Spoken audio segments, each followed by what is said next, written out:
All right, guys, what's going on, Facebook? Happy Sunday. It's your boy Kevin, and this is Canine Talk with my friend Jeremy here. And Jeremy, why don't you tell us a little about yourself? Like, what do you do? What's your business? And where you're at? Where you're at? Awesome.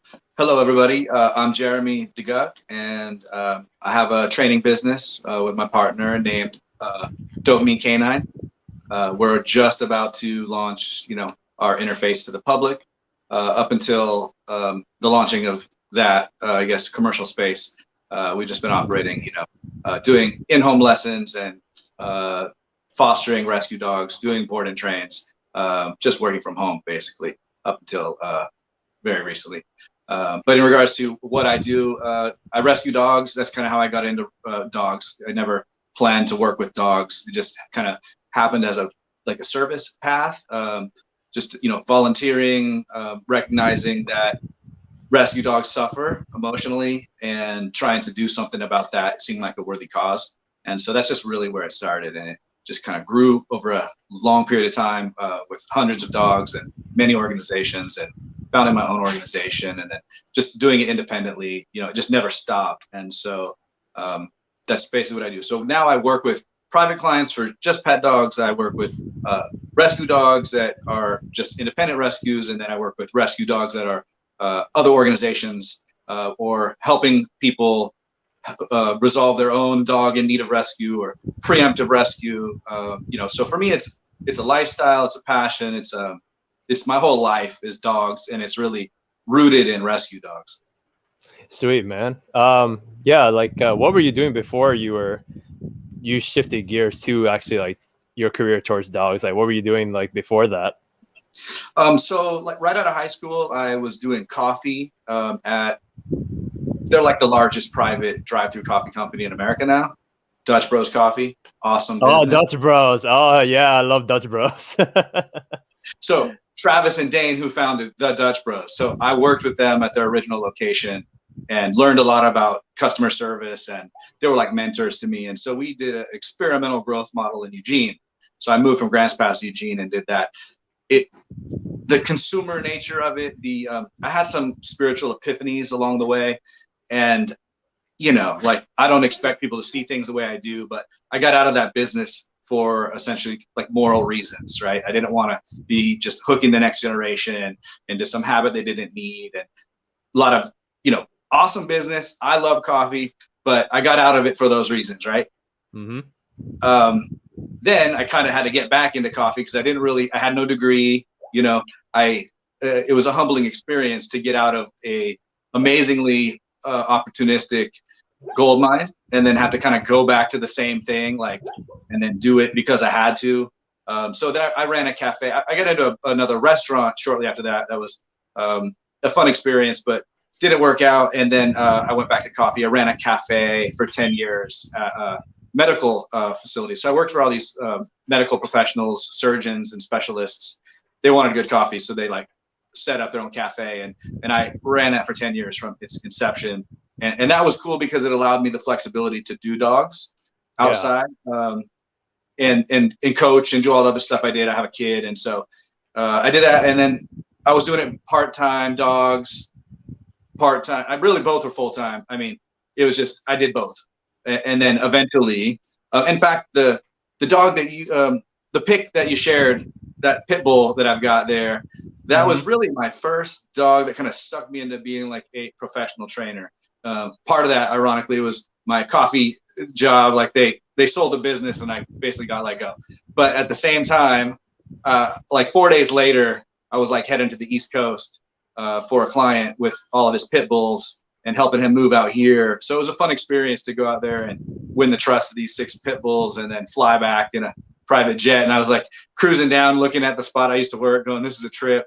And so it kicked off from there. That was like 3 or 4 years ago that I went full-time dogs.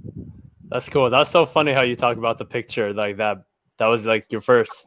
That was your like first experience, or just like brought you like throwback kind of thing. I was like trying to find pictures, just like what's a good one? What's a good picture of him with a dog? And then I was just like, oh, this one's perfect. So, it's such a coincidence, just that story, man. That's really cool.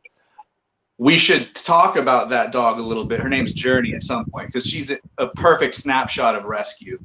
Yeah, yeah. And guys, in this video, we're gonna talk about rescue dogs. You know, just like we're gonna talk about my experience working with rescue dogs or just rescues in general, just the hardships of especially when you have one that has some behavioral issues, you know, kind of thing, versus like you getting a puppy from a breeder, and also like you kind of just don't know what you're getting, but then also just like just everything. Like Jeremy and I are gonna go off on a tandem at this point, you know, just share foster stories and just talk about what people can be doing when they rescue dogs, adopt dogs, you know, right away. Like they shouldn't, like, just how to implement structure and all that, or just, or you know, I'll definitely be asking you, Jeremy, on how like you work with the rescue dogs and how you would, like, if someone's adopting them, like, you know, how would you do the handoff, and you know what's kind of the, I guess, kind of the standards, I guess, or like Yeah, what's expected of the owners, you know what I mean? So um I thought sweet. this is I thought this would be a good topic just to talk about, because of COVID, everyone's been adopting dogs all the time, and then with things opening up, I'm kind of worried there might be like either a couple of dogs that are brought back to it, or they're just like, you know, There will they're be just a lot stuck. of a lot of return dogs, unfortunately, or a lot of dogs that don't work out. But Yeah. hopefully, a lot of dogs that do. Yeah, you know, I hope, you know, by after a year the dogs don't, they don't just bring them back to the shelter after bonding with them for a year. You know, it's like that's kind of, it's kind of heartbreaking, but you know, it's like It's that's the real. thing with, yeah. I guess we could just talk about like our, how we feel about like rescues, working with rescues, and just like the pros and cons of it. I guess just because it's like it can be really heavy on you emotionally when it's like things don't go as planned, or like when you're working with rescues, like the rescues, like they do things in a certain way. I guess, you know, it's just really hard. Oh, and also guys, you feel free to just comment below, you know, you guys can say hi, you can ask a question. Jeremy and I'd be happy to answer those questions, but for now we'll just talk about the rescue dog topic for now. But yeah, I guess, Jeremy, from your experience, like like how do you feel about it? Is it like is it kind of like when people, like, does it take a certain like, Type of oh, it's person. kind of type of is it take a certain type of person to, like, you know, be involved with the rescue, knowing, you know, there's just like all these things going around, whether like certain dogs get passed, keep going to different homes, get bringing being brought back, or just how Yes. much, how willing, just, and then other things, like if the rescue's like really willing to implement what you suggested for like certain dogs, and or just like some procedures, like just tell me how you feel about like working with rescues from your experiences. Well, I'm very selective Yeah. about the rescues I work with. So, you know, I don't try to put my beliefs on anyone, right? So if I don't fit in with their scheme, that's okay. There's no shortage of rescue dogs in need. Right. So the type of person that I would say maybe would, you know, be attracted to rescue, you know, ideally they're an empathetic person, or else they wouldn't be trying to help out dogs. Um, there's the, you know, everyone wants to feel good about something too, and so if you're helping out a dog to feel good, like, hey, it's a lot better than a lot of things. The dog gets benefit, and you do too. But you know, ego in anything is no good, right? Whether it's rescue or training, it kind of can ruin a good thing. And you see that in rescue, right? The Mhm. popularity, the desire to get whatever likes and viral, this, that, and the other. So I think that's where like some things get pushed to the fringe of something maybe I find untasteful. It's a part of it. It's like it in any industry, I guess. But detachment is important if you're going to be hardcore in rescue, because you can't keep them all. And to really like connect and bond and invest, and then, you know, and then see them go, right? Is that in itself is like, it takes a level of detachment to just, you know, let them go. Um, for me, you know, I think of those dogs as like, I try to think of them as like they're my own dog, right? In a lot of Mhm. cases, they have no one. So it's like you're the closest thing.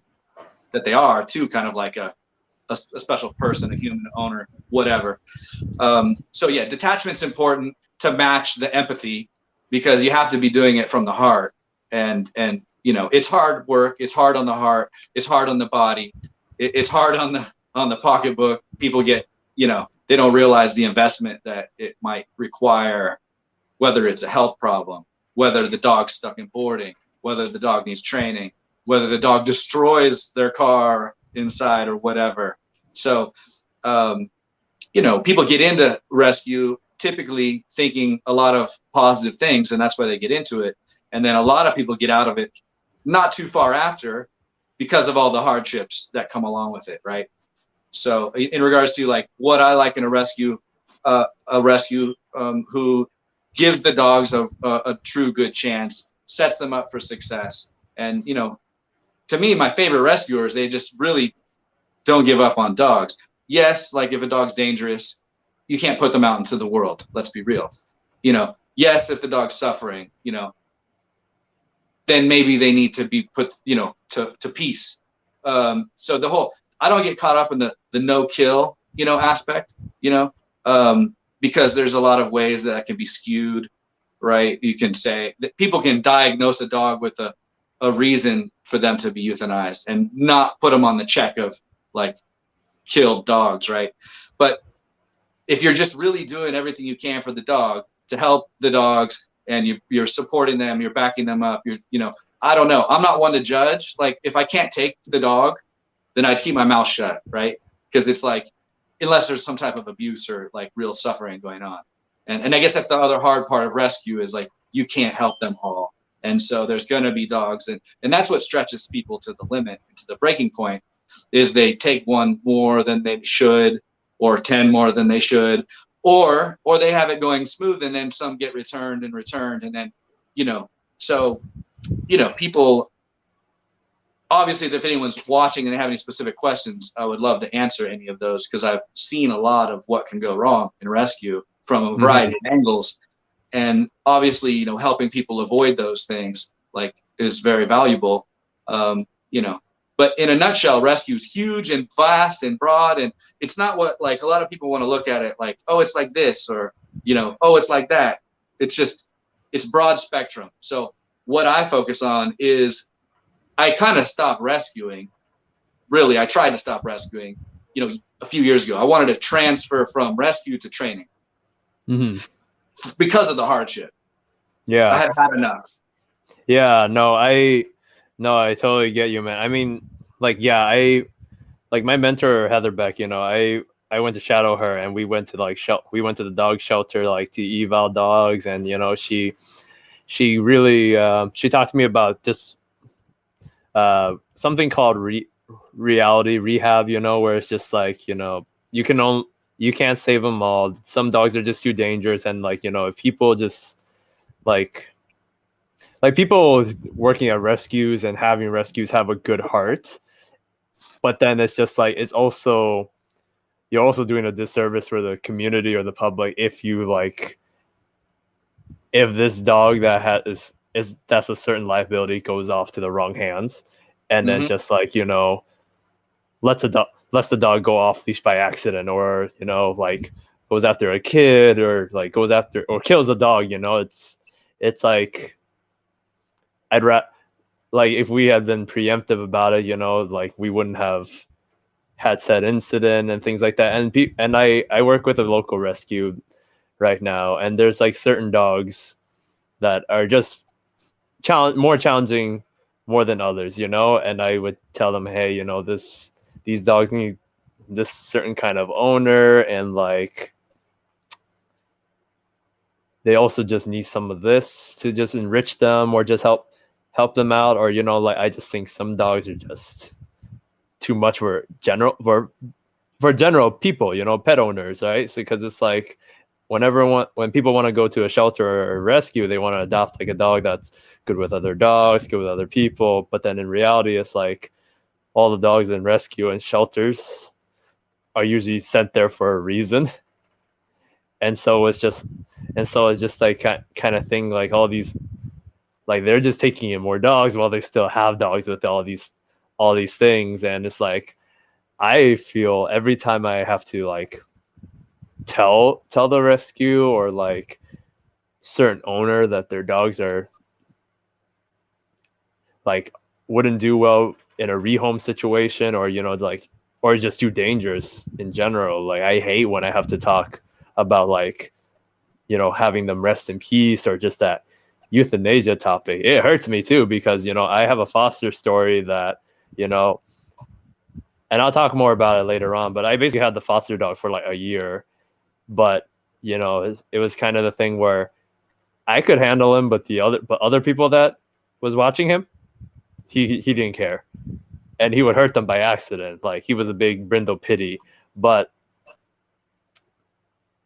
my roommate and I like love that dog, and I thought it was just for the safety of everybody that we put him down. And I did a lot, for that dog. Like, we, within that year, and we gave him structure, we gave him like opportunities that he wouldn't have done, if he was just at the rescue in the kennel. You know what I mean? So Yeah.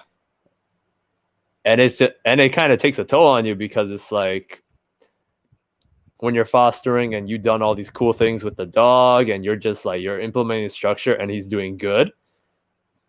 And then like, I have some friends who are fostering dogs right now, but they're here partially because they're going to school here, but they're going to move back. But my friend's moving to Texas at the end of, first week of June. And so it's like, this border collie, he's super cool. He's super smart. And it's like, he could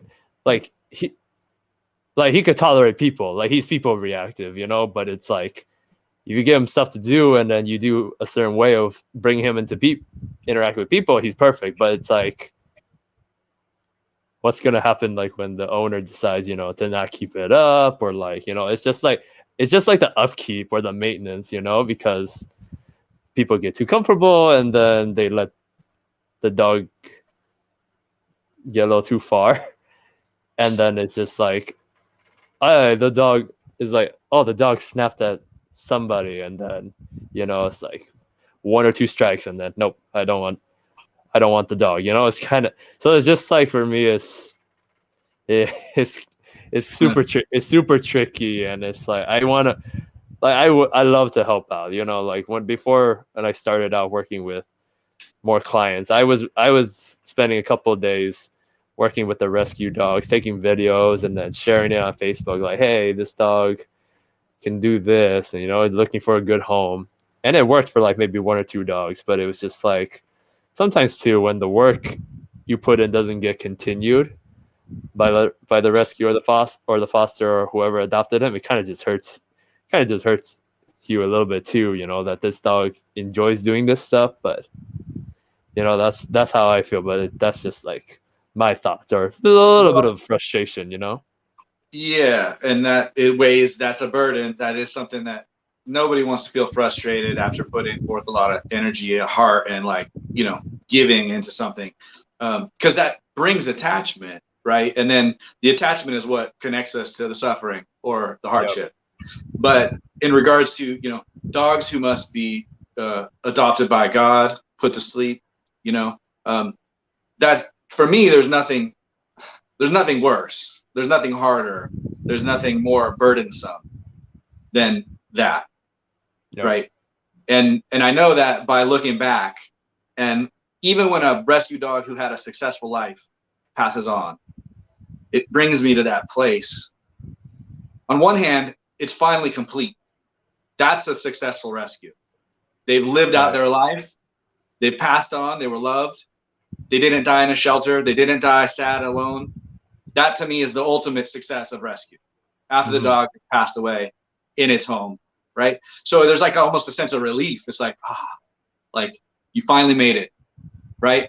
But it does put me in this place too, where I remember the other souls who I couldn't save, or the safe thing was required, right? And then what going through those experiences definitely inspired me to refine and improve, my process to not have to deal with that burden. So everything I possibly could. And by gaining training knowledge, it did make an impact. in that. And there's a lot of dogs, you know, over the past few years I can look at and been like, yeah, I don't think it would have worked out for you. I mean, I'm not saying they would have all been put to sleep, but they wouldn't be in their happy homes right now, living it up, right? Mm-hmm. They wouldn't have been able to work through the bumps in the road that came up. And so, on one hand, the hardship has inspired me to just try to do better, right? Mm-hmm. But it's also inspired me to change what I do, I guess. So I work completely independent from rescues. So they entrust me with the dog because a lot of people I work with, I've worked with for a long time, like rescues, right? So LA, a lot of rescues in LA. And then my friend in Korea. I don't know if you're familiar with Nami Kim. She does amazing work in South Korea.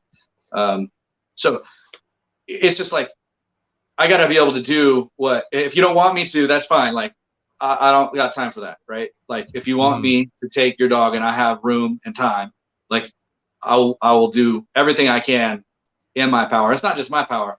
My partner, Danielle, we work together on all the dogs, right? And we work together training also. So, but the fact is, like, it's a love, it's a soul thing, right? It's not, I don't do this for the money. I don't do this for any attention.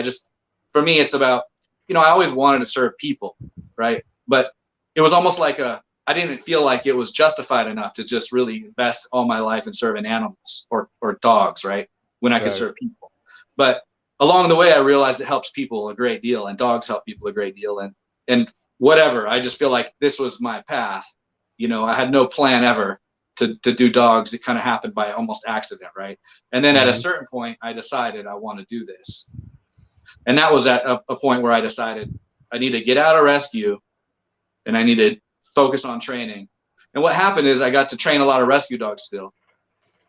And that's part like a front of like, don't send me your dogs. Don't ask me to take your dogs. Like, I don't do rescue, right? Mm-hmm. Of course, I still rescue dogs, but it's almost like a buffer zone, right? So boundaries, that's something for anyone who's going to do rescue, is to, you know, be able to put up some boundaries, right? And to remember, obviously, you know, don't get in over your head. Don't get too many dogs. If you work with an organization that's great, that supports you and gives you like one dog, that you can make great impact that way. That's how good rescues operate, right? I mean, in Eugene right now, like, I live in Eugene, and Northwest Dog Project is a perfect example of an amazing rescue that does amazing work. They don't take on too much. They care about their dogs. I've gotten to work and help place some of them. And to me, that's a beautiful thing when we can transform a dog, and I can do my part as a trainer and they can do their part as a rescue. They can find them the great home, and then I can help it stick. And then we both know it wouldn't have happened without, right? Like, I wouldn't have found that awesome home.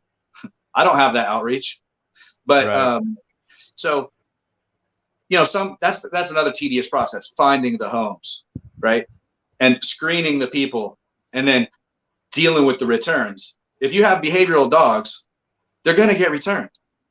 Like, it's like, I've 1, 2, 3 times probably. It's not because you're like doing a poor job placing them. It's because they got issues. And you learn something with each, you know, at least they come back, and I always try to get as much info as I can. I don't pressure anyone to keep a dog, you know, because they have to have a good attitude. They have to want to. But preemptive now, for instance, placing dogs, if they have behavioral issues, I am screening these people based on like, do you have what it takes to invest in the training? If this, that, or the other happens, which it will if you do this or don't do that, are you willing to do X, Y, Z? Tell me now. I like that. I like that. Because if you're not, then you can't adopt the dog. Right.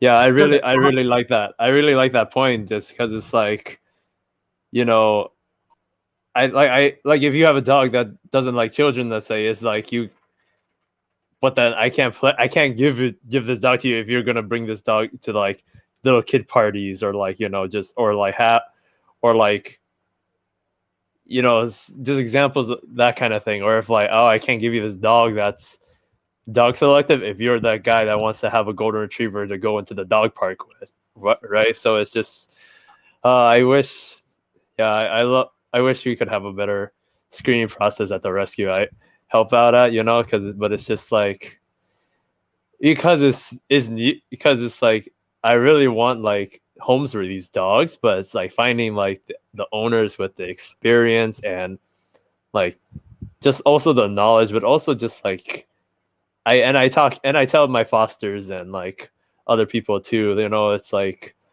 if the stress of the dog having the dog overrides the joy of having the dog, then it's like, you know, you feel free to just bring the dog back to the rescue, you know, because it's like I tell them it's okay, like if it didn't work out, just because it's like now you kind of have an idea of the dog you are looking for, right? Just because it's like and people feel bad about bringing the dog back, but then I say, hey, no, it's like it's like no, I get it, but you know, you just gave us insight of what we need to. And Yeah, go ahead. well, I think some dogs get a bad rap sheet because people feel bad and want an excuse, and they might elaborate or exaggerate something or straight up lie on both sides of the coin. Lie about a dog being worse than they are, or lie about themselves being better than they are. You know, Right. I will do this, and then they won't. Right. And that's the part we can't control at all. People's dishonesty, right? Yeah. All you can do is like set it up for the best chance of success, hope for the best. We can move the dog along as, you know, we can set the dog up to be, remove some obstacles behaviorally that might be there, set them up with skill sets that are going to be really important for them in their new home. But I also really like to ask people, what are you looking for in a dog? Like, what do you want to do with your dog, right? And then when I hear, oh, I want to go to the river, oh, I want to go to the beach, oh, I want to go to the dog park, I'm like, totally not the dog for you. Unfortunately, I don't have any dogs that fit what you're looking for, but good luck, right? I want to hear them. It's like interviewing a person. Like, I want to give them the chance to talk and tell me about themselves. And I'm looking for red flags. That's not a red flag. You want to do these things with your dog. I just know this dog isn't the best fit for that, because you should get a chill dog that's cool with everybody and everything, right? Not the one that needs some special attention or should wear a muzzle when you're out. Or it's like, oh, if you want to bring her in a muzzle, it's all good. I just can't allow that 1% chance something to go bad for her because she's been through too much already, right? So if you're cool with the muzzle, you can have freedom. That's a lot of the thing that I'll tell people. It's not her fault.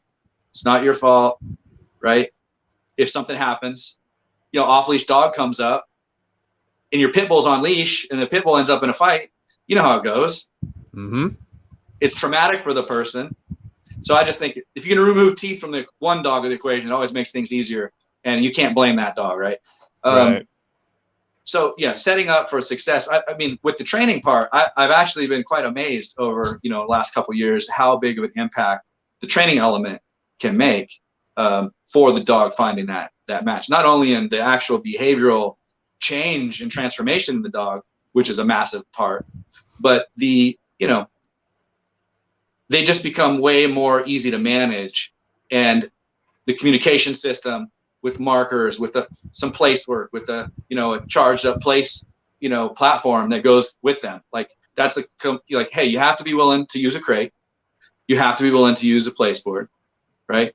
And the dog needs it. The anxious dogs really need that. That's the type of scenario where if a dog's trained up on place and they go to their adoptive home and they don't have one, the anxiety kicks up, and it's like, it could be as simple as that one detail not being in the picture, so it doesn't work out. So, you know, that's another thing with finding the dog's homes. Like, hey, like I got your crate, I got your place board, I got your remote collar, I got the sweet leash I made that you can't drop, and they can't. It's, you know, I call it the rescue leash or whatever. It's just a leash I use. I send all my rescues home in a.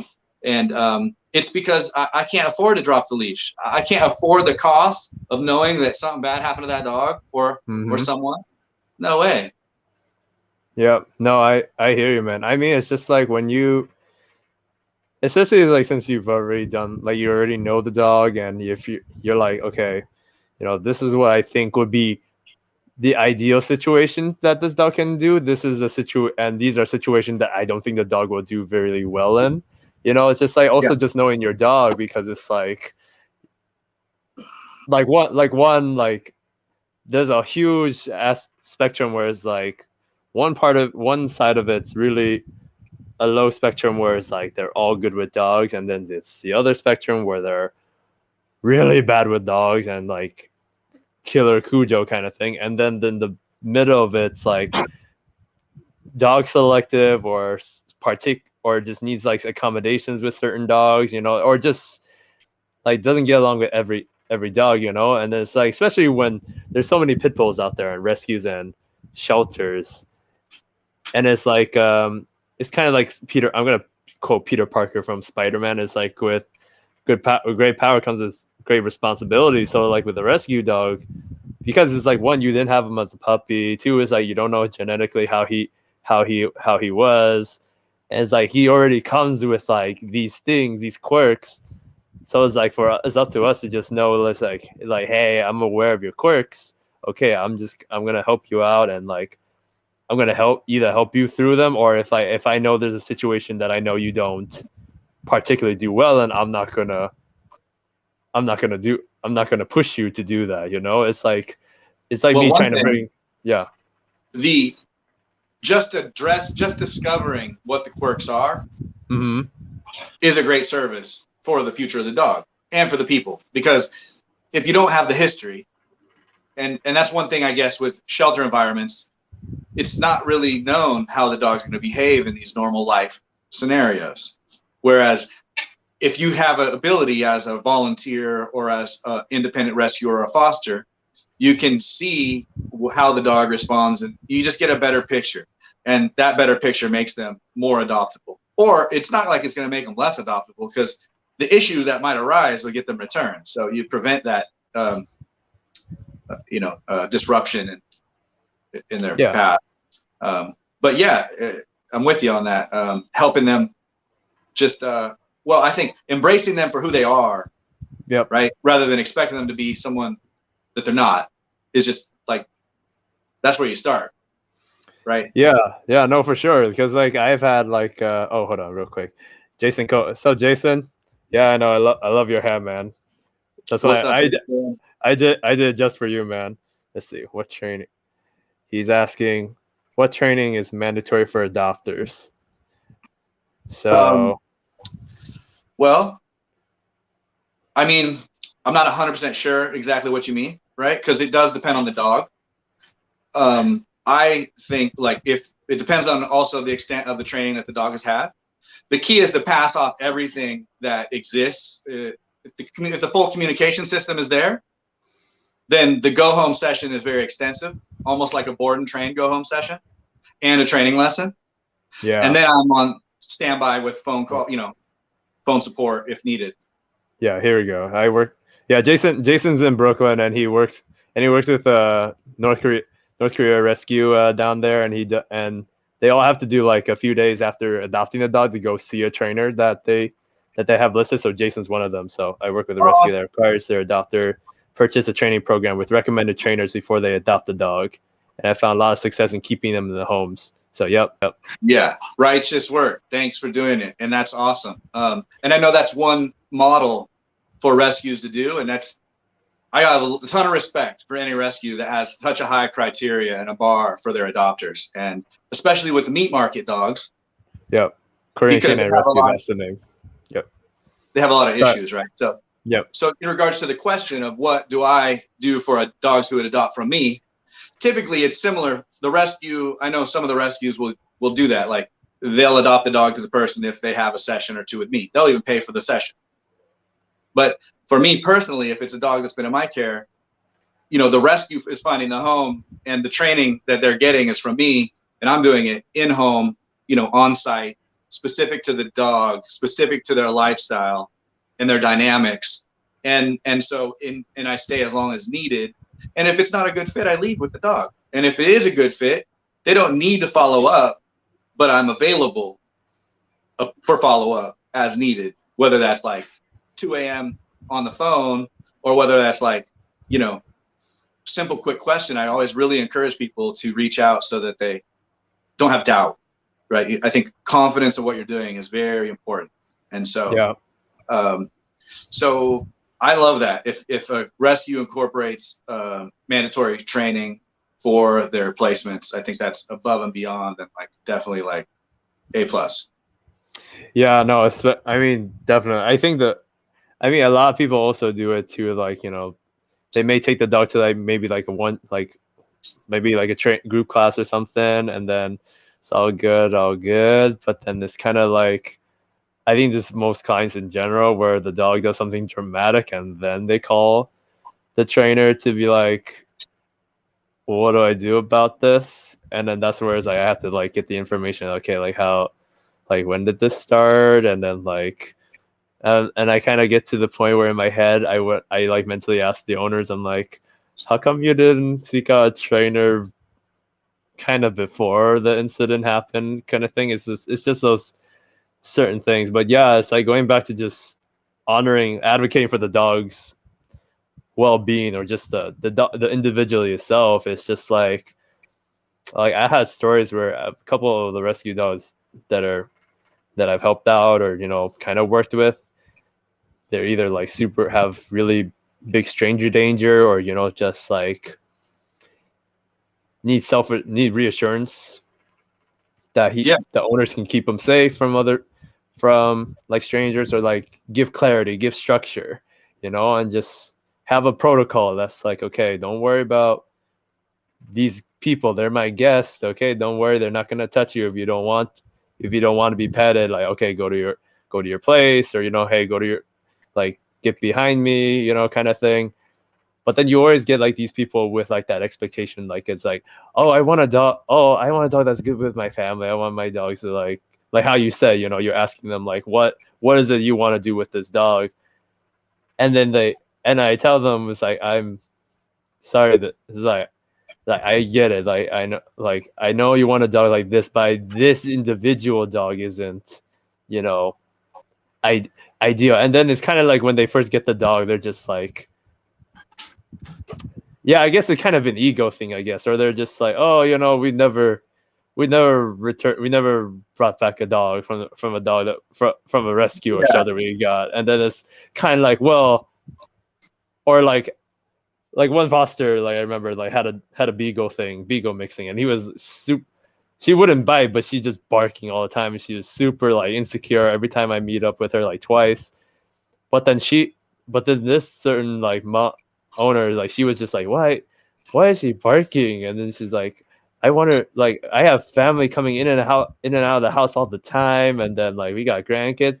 And I said, I'm sorry to tell you this, but it's like she's not ideal for this kind of situation. She needs like either the time to actually practice these, or have that protocol to just know that she give her reassurance that she's safe, or it's like goes to a quieter home without the whole traffic of like kids, family, and all that.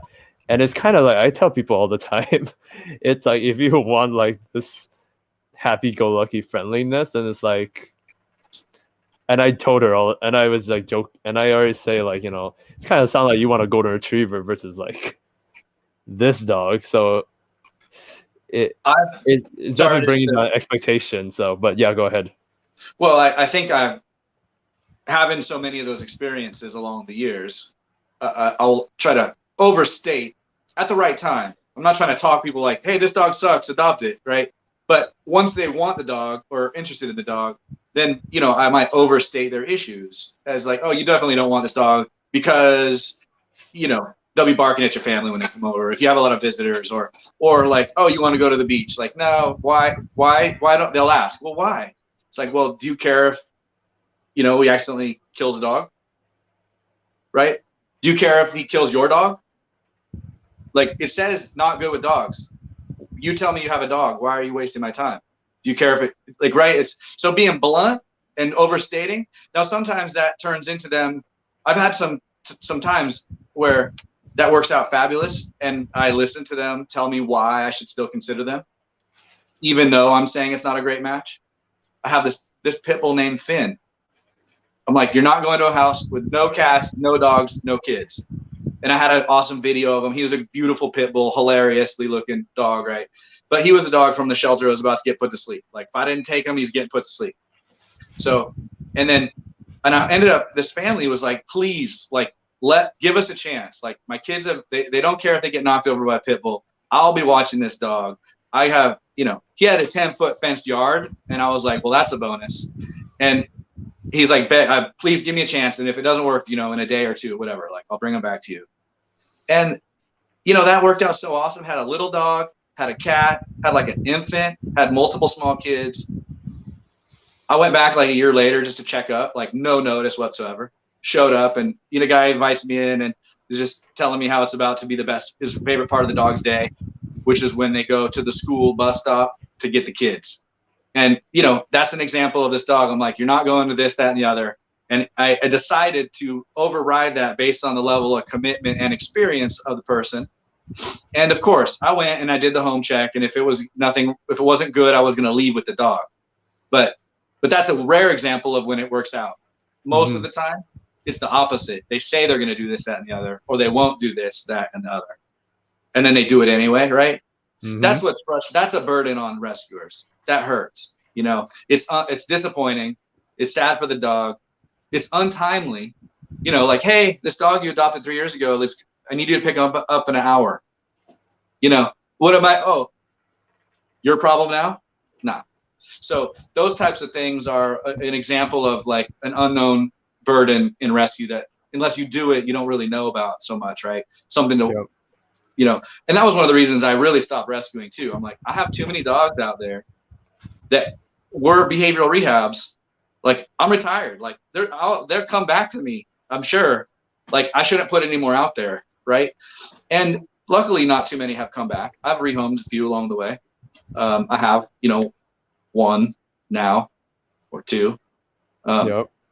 And so that's the hard part is like, if people are being dishonest, that's the hard part because they can tell you everything that you want to hear,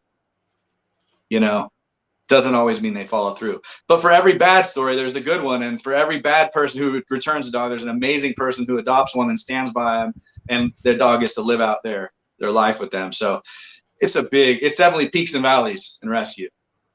Yeah, I think the other thing too is I think it really is important to just educate like families, people, just like dog body language, or just like like kind of like a tutor video of like, hey, before you enter a rescue or as you enter a shelter or rescue, here are some body languages, that to show you what the dog is expressing when he's at the kennel or when he's being brought out in his run, like everyone feels, because everyone, how people feel bad about the dog that's cowering in the corner or just like hiding in the igloo kind of thing, and they're just like, oh, he's so sad, he's like, they feel bad and they're like, I want to take him home, and then kind of thing, which I get it, like the emotional aspect, but it's kind of like, you want to just pinpoint like the body language, like the dog's barking at you, or it's just like super like happy go lucky, just so people. I love those clients when someone adopts a dog and they want to help, they want to do everything they can, and I get to work with them and help sort those dogs out. That's very rewarding. I really appreciate that. Yeah. So it's just like, I think there's more to it than just taking a dog home and then thinking like within 2 weeks, especially like, honeymoon period with 2 to 3 weeks, they're like, oh, the dog's perfect, the dog's amazing. Then after the dog is comfortable, or, there's, I think the lack of structure, because I think a lot of uneducated owners will just kind of just give the dogs the whole run of the house, and then just indulge them too fast kind of thing. And then the dog starts to show like the quirks, you know what I mean? But especially multi-dog households, right? Because a perfect dog that's totally great with dogs, right? They can go live with another dog, but we don't know the other dog. We typically know more about the dog that's going to be adopted than we do about the other dog, right? And if they that's the problem. Like there's a dog that got returned. It wasn't mine, but I took him back in, and perfect dog. Ended up getting in a couple fights over a couple weekends and a couple trips to the emergency vet. And like these dogs want to eliminate each other now. And now the dog's a wreck. And basically all because she didn't want to put the dog in a crate, and because he resisted a little bit in the very, very beginning, a year prior. And like the way it just got worse, slowly, perfect dog turns into, a lot of work to make up for. He's still rad, but it's Yeah. unfortunate he had to go through that experience. Yeah, like I guess a big thing like for you, like how important is it to establish structure right away? Like once the Yeah, so owner gets adopts the dog from you, or adopts the dog in general, like how soon do you think structure should be applied on training, like you mean when I take a dog in or when I place a dog? when you place a dog, like when the person just like expect, now that you went through, like talk to you about adopting a dog, and like, Yeah, so ideally structure happens immediately. I mean, the point of a home check is to establish structure the very first instant, right? And show them what the structure should be like. I mean, obviously you're checking to make sure that it's safe, right?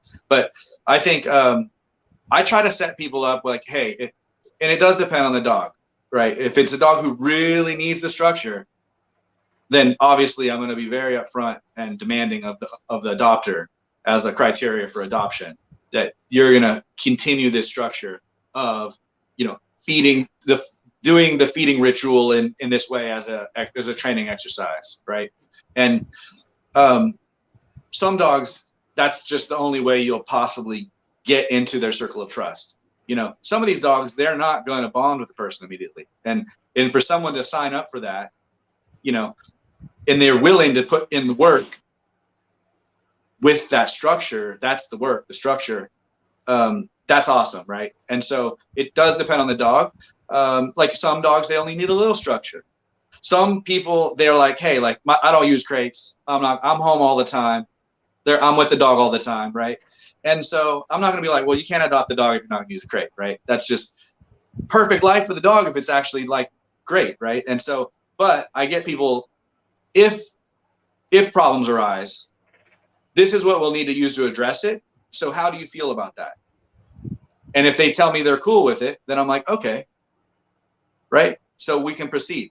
So I'm not trying to tell people what to do, even adopters. And I'm more hands-on with my own rescues, right? That have typically more issues than say another rescue that maybe is like just dog selective or something, right? Or just great. I mean, then it's just like, don't adopt to the wrong person because they could go to anyone, right? And the harder the dog is to place, sometimes the more optimistic and creative you have to be, or more open-minded you have to be, right? To be willing to give it a chance. If you got no chance whatsoever, like one potential in a year or 6 months, like is it a service to the dogs to not give it a chance? I don't always know. That's the other part. You don't always know. We can't always know. Yeah. So, no, I mean, it's like, I see a lot of cool things that like some cool rescues have done, like, dogs playing for life. Like, it's like they've actually like take dogs from different parts of states depending on where they're from, and then they give them jobs, like whether it's like dock diving or bite work or all that. Like there's so many there's a lot of rescue dogs that actually just have like so much potential to do more, and it's kind of, and it's just like when you see when you give them the jobs, they're like super happy, and they're like all the issues go away. Amy really just emphasized enrichment. That was the first place I did a mentorship in Florida at the Canine Center, and it worked out where I arrived right when 19 of those the dogs from Canada that were part of a fight ring, they had arrived, and so that was an awesome experience to finally be able to like say, hey, like I want to learn about training, like someone please teach me something, like share your knowledge, right? And so that was an awesome experience, and that was one thing that I really took away. Probably the biggest thing I took away from that experience was enrichment, the value of enrichment, the variety of ways, and just kind of like how she implements that, or how Dogs Playing for Life implements that for the dogs. That was something that I took home with me that was really good. I mean, enrichment is like everything.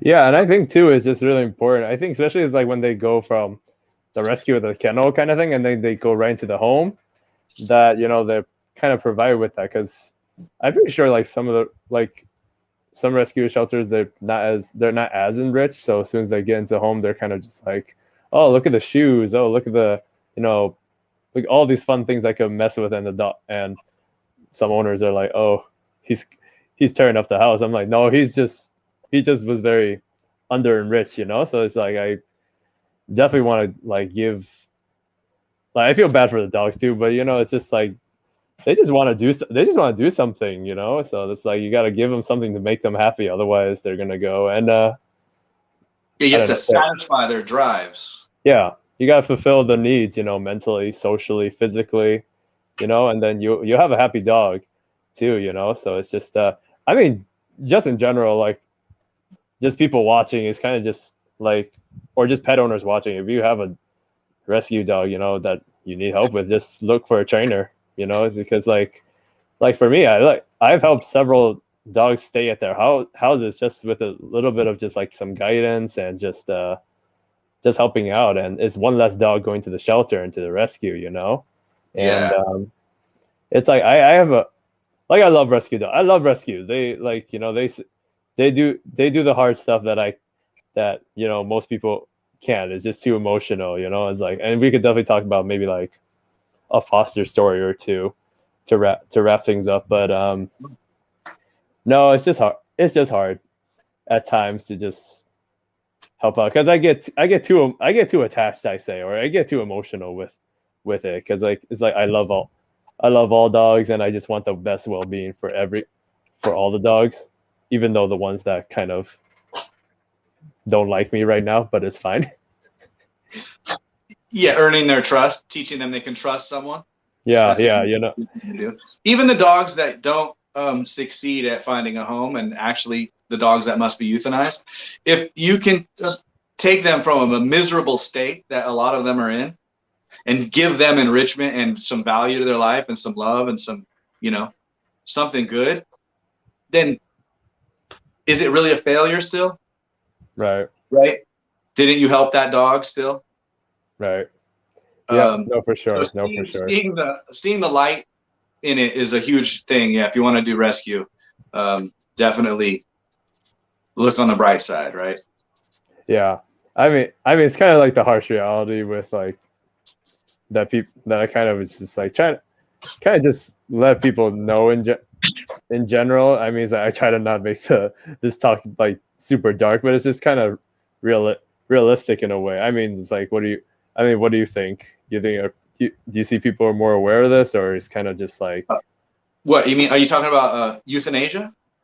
no, just like, just the hardships of like when trainers help with rescue dogs, or just rescues with having difficult dogs. It's kind of just having, it can be rough, Yeah, I would say the hardest core is those who actually run a rescue, right? And they're fully invested, or independent rescuers that are like kind of doing it from their home, or their life has become saturated with it. They have the more dogs you work with, the more opportunities you have to attach and have some stuff that goes wrong, and then you feel the suffering of that, or the liability of that, or the harsh, backstabbing of that whole thing. That's the whole thing we didn't even talk about, like the the backstabbing, the cutthroat nature, like when egos get involved and stuff, and then Yeah. there's a lot of ugliness in there. I really don't. I try to avoid it completely and steer clear of it. And I've done it long enough to have, now I have no problems to, like I said, I work independently and with people I trust and know. Other than that, I work with clients for their regular, pet dogs. But the hardships, yeah, you got monetary, you can get stuck with the dog, and what do you do with them? Like, if you don't want to put them to sleep, then you have to support them somehow. They can't stay with you. They have to go to a trainer or to a boarding facility. If it takes a year, like, do the math, if it takes 2 years, do the people are $10,000, $15,000 into a dog, and it's still sitting in a boarding facility with no home and no real prospects. And it's not like it's gotten more adoptable. So that's something that some people get stuck in. The worst thing that can happen is, someone getting hurt, or your dog or your cat, getting hurt. So patience is huge, to be patient. And again, like, a little bit of patience goes a very long way. Sometimes what doesn't work out would have worked out if the people were just more patient. Too much freedom too soon. Yeah, no, yeah, no. Patience is a big thing. I mean, patience was kind of how I got that.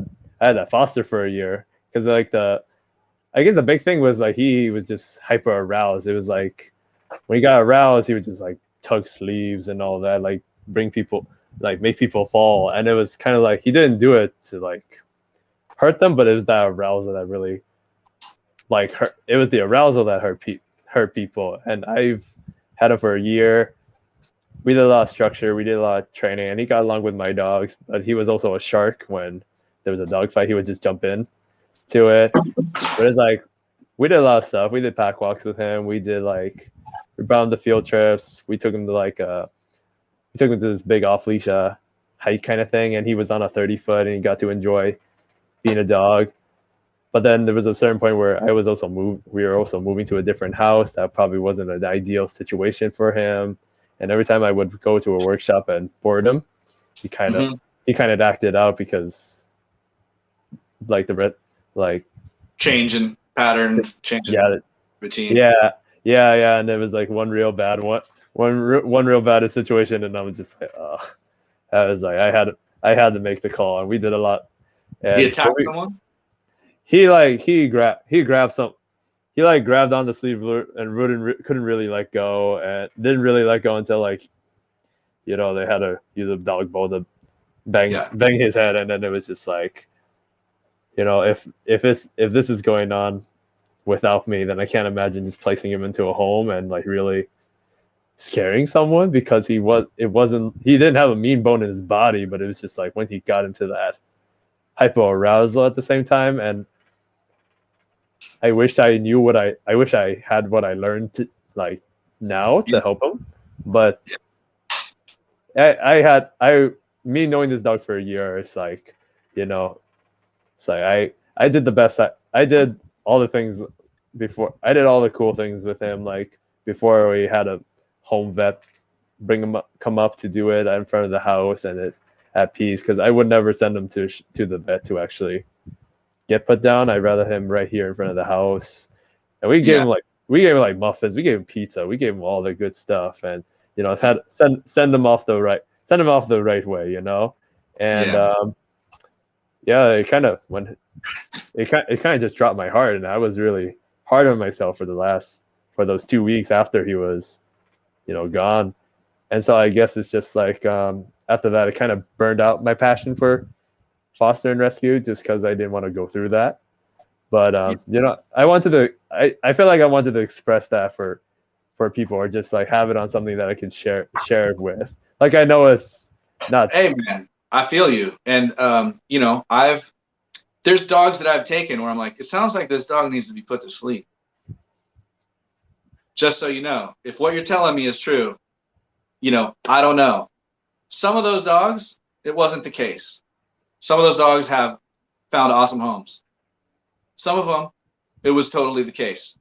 And, when you do everything you can and you bond with a dog like that, and the best thing you can do is to put them to sleep, and they pass in your arms, that toll, that's so, it's a great sacrifice. So much love to you for helping that dog have a better life. And I'm sorry that you had to go through that. And like you, I also wish I knew then what I know now. And I wonder sometimes if it would have made a difference. And I think some of them would have. And it's what actually inspired me to gain the knowledge to a great degree that I might have now. It helped push me to learn more. And I've refined my process to make sure that I am not in any way the cause of anything getting any way worse, only better. Right. Yep. So I just have adjusted things a little bit, a lot, actually. I'm really happy with the system I'm using and the results for all dogs, even those that might bite you or that are super terrified of you or have their issues with dogs. Right. So yeah, that's and whether it's your pet dog or whether it's your foster dog, if you love them, it hurts. And I know sometimes when people reach out to me and I can't take their dog, this happened just 2 days ago. Random person called me They're bawling their eyes out. They're telling me they're 6 hours away from being homeless. They're going through this, that, and the other. They took their 2 dogs to the shelter. They would accept one, but not the other because he was reactive. And he's just trying to not have to put his dog to sleep, you know? And knowing what they go through, if they just, oh, I'll take them, or like, if they're going to meet the same end, it's better that you do it with them peacefully than put them through the traumatic uncertainty and bouncing around, and then it happens without you. Mm-hmm. You know? So I think it's, even then, it's for the dog, and it's for all dogs, and especially pit bulls. If one pit bull bites one person, it's bad for all pit bulls, and it's bad for all rescue pit bulls, or you know, it goes for any dog. But again, I think that's a huge philosophy that I have, is to protect from harm. You know, defend the dog from everything I can, but also other people and other dogs, right? Yeah, yeah. I mean, it's just like the little things go all the way with just patience and just, you know, committed owners. I mean, it's just like, I know with some of the viewers, it was like not as, I guess it wasn't as peppy and cheery about the rescue dogs, but it's just something I thought, you know, we just talk about, you know, just because it's like, I appreciate you bringing it up, and it's something that doesn't get talked about very often, and no one wants to really talk about it. And so I'm glad you bring it up. I mean, I go through periods where I remember a dog, and you know, like, you know, my heart opens up, and I deal with another dose of some stuff that's inside, and emotionally, I'm, you know, I don't like really bottle stuff in, like, so that's pretty much the only area that I have inside of me that's still, like, I would say unhealed, but healing. You know, I'd say I'm finally at a point now where I can experience like the passing of a dog that I worked with or whatever, and not have to have like new stuff come up that I wasn't, you know, it's like, it's a more peaceful experience. It's, it takes time to work through that stuff. It's traumatic loss. I mean, they're unconditionally loving beings. And there's something about losing an unconditionally loving being that's extremely painful. mm-hmm. Yeah, no, it's it was. I mean, I still try my best just to help out however I can. You know, that's all you can do. You know, put 100% into it, and you just do what you can with them. But my 2 pit bulls, I have 2 pit bulls, and I kept them because I was like, you guys are candidates for euthanasia, and I don't want you to get put to sleep, and I think you're pretty awesome, so I'll keep you. Yep. I mean, there's a home out there for these dogs. You know, it's just about keep looking. You know, and yeah. Rescue dog story. You mentioned you want to hear a rescue dog story. I've got like 10,000 of them. You got any specific type, or? Maybe pick one that it seemed like a tough case, but then they found a good home. Okay. Or okay, sure, yeah, it's actually perfect. It's kind of funny. A border collie. I don't get many border collies. It was like the first one I feel like I've had, actually. That was a rescue, and this guy came from LA, like taken from the shelter, went to a good home. Day 2, like bit at the woman, right, and got returned, and then went to a boarding spot, and then was cool for a week, but then started scaring employees, right? And then I don't know what to do with this dog, and so like came to me, did a lot of work, and tried to bite my partner a couple times, and you know, he's incredibly intelligent and very, very, very disconnected. Like, obviously, he just like get out of my way. Like, what do you have for me? Okay, get out of my way. Like, and so through lots of training with this dog over a year, you know, lots of enrichment, lots of training, lots of literal restructuring of the brain.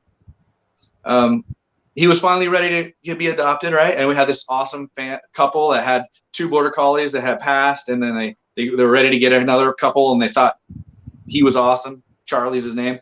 And they drove for like, you know, 7 hours. We did this long, like 3D tour of their property. I wasn't going to drive 7 hours. I would have, I didn't have the time. So they came down here, and then we did all the typical go home thing I did here, all the training stuff.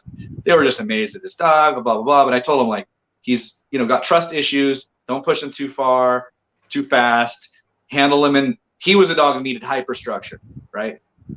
And in the end, they didn't want to follow it to the T. They kind of put up a little, I'm like, if you don't, this is going to happen, but I'll leave it up to you, right?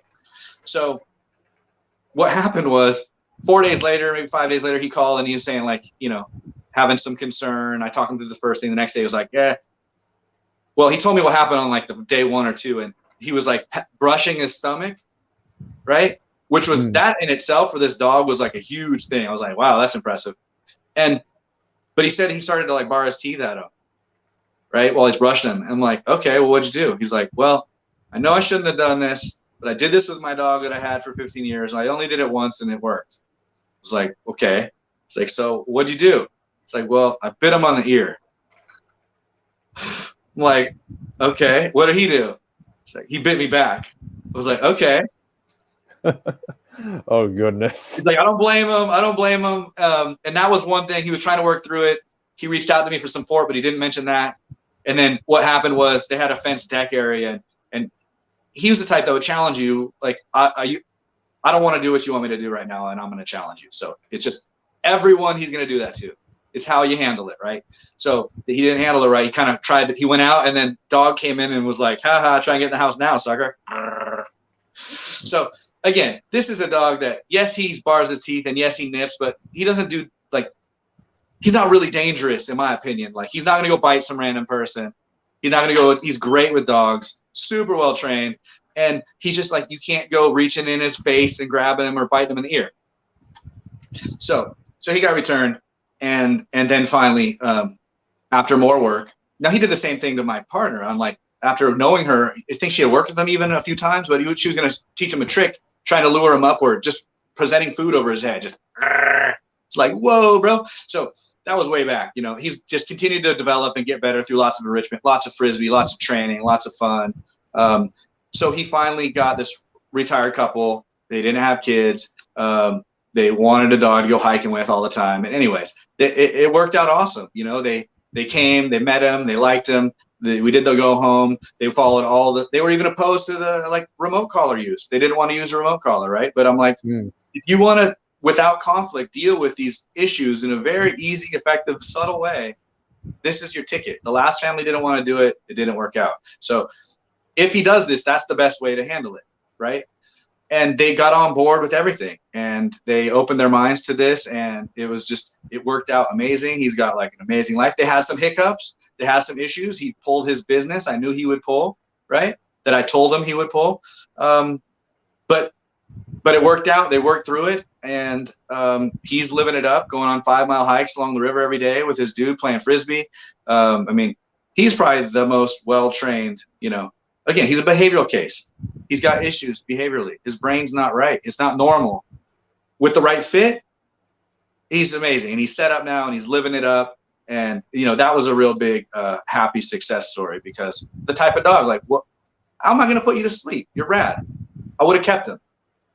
Right? Yeah. But much better for him that he's not one of many. And instead he's like, the one and only. He's got an older pack mate. They get along fine. But that was a good case recently, Today, actually, this morning. That's awesome, man. This morning we placed a little multi-generational feral dog, most likely found in the jungle in Puerto Rico. It's a little puppy. So scared. Most scared puppy I've ever met. Had him a couple months of rehabilitation and training, and 2 meet and greets with the people and their dog. And we took him home this morning. My partner did actually most of his training, but went home today, and hopefully that works out. But another example of seeing this petrified, scared dog fleeing from everything and toxic fear, now like confident and going through the training, with her and the place work and the food and the markers, and seeing him all happy with the pack mate he's already met twice, did play group with. And so that's pretty sweet. Yeah. When it works out, it's amazing for, the reward, see the dog thrive. And that's what it's all about. Right. And that's what keeps us going. Seeing the good stuff. Got to have some success. Yeah, no, that's awesome story, man. It's just we just keep on doing what we do, and it's hard, but it just adds more experience, and it's a lot of patience, like you said, but it's worth it at the end. Yeah, best thing is to just take that hardship and somehow transform it into growth. I like that, man. That's awesome. But yeah, just for everyone out there, I do want to give a shout out to a lot of rescues. You guys are doing hard work. Just giving dogs giving dogs a chance. Getting their food and just giving them housing where they couldn't get it before. But yeah, I mean, despite the talk we did, but Jeremy, like, if someone wanted to reach out to you, like, since you're in Eugene, Oregon, right? Correct. Eugene, Um, Oregon. I would say if you're out there, you're listening, and you have a rescue dog and you don't know what to do, or you got some concerns, I do phone consults with random people I've never met, like all the time, because it can be of great help. It can be the difference. So, if you want to reach out and you have, you could text me 541-337-1752. You can also find our contact info at dopaminec9.com. Dopamine, letter K, number 9.com. And again, like you said, like, big shout out to the rescuers who are helping out dogs for the purpose of helping dogs, right? For no selfish motivation, just to help the dogs out. I think that's amazing. And that's that's a righteous attitude. There's so much value in that. I mean, dogs have such a huge role in human growth. Like, I believe in that. So if you put your heart into it and you're doing it for the right reasons, then I believe you benefit from it. All selfless service, I believe the person doing it benefits greatly from. for sure, man. Well, thanks to everyone that was watching today. Good talking to you, Jeremy. Much appreciated for you to jump in and be part of the whole series. It was a good topic, despite it being a little bit sad with the whole euthanasia part and all that good stuff. Yeah, thank you. I appreciate it's fun to talk with you. It's good to get to know you more and hear about some of the work that you're doing, and just share some of this with the world. So I appreciate it. Yeah. All right, guys. Feel free to just message us if you have any questions or if you want to reach out just for dog training, because I'm in Santa Rosa, California. Jeremy's in Eugene, Oregon. So feel free to just reach out if you need help. That's because that's what we do. That's what we're here to do. Help you guys out with your dog. Most But yeah, we're gonna wrap up right now and hope everyone has a good Sunday. definitely.